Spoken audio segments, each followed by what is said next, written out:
भाषेसाठी नाही ही तर निवडणुकीसाठी जाहीर मनधरणी असल्याचं ठाकरेंच्या मेळाव्यानंतर आशिष शेलार यांची ही एक्सपोस्ट। महापालिका निवडणुका जवळ आल्यानं उभाटा सेनेला भाऊबंदकी आठवली असंही त्यांच्याकडून म्हणण्यात आलंय। भाषेसाठी नाही तर ही तर निवडणुकीसाठी जाहीर मनधरणी असं आशिष शेलार म्हणालेत। महापालिका निवडणुका जवळ आल्यामुळे भाजपला घाबरलेल्या उभाटा सेनेला आता भाऊबंदकी आठवली असाही टोला त्यांनी लगावला।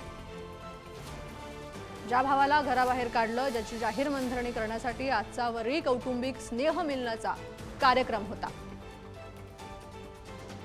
भाषेचे प्रेम वगैरे काही नव्हतंच आणि ते त्यांच्या लेखी नाहीच। महापालिकेतील सत्ता मिळवण्यासाठी आणि पुन्हा मुंबईची लुटमार, त्यासाठी सत्ता, यासाठी केलेली ही केविलवाणी धडपड आहे असंही शेलार म्हणाले।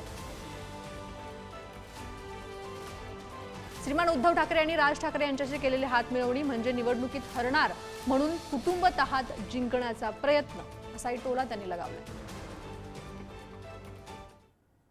तर आपण आताच बघितलं आशिष शेलार यांनी केलेली टीका आणि त्यावरूनच मनसे नेते गजानन काळे यांनी त्यांना प्रत्युत्तर दिल्याचं बघायला मिळत आहे। शेलार मामाला पोटदुखी सुरू झाल्याचं त्यांचं म्हणणं आहे। आशिष शेलार यांच्या ट्विटला मनसे प्रवक्ते गजानन काळे यांचं हे प्रत्युत्तर।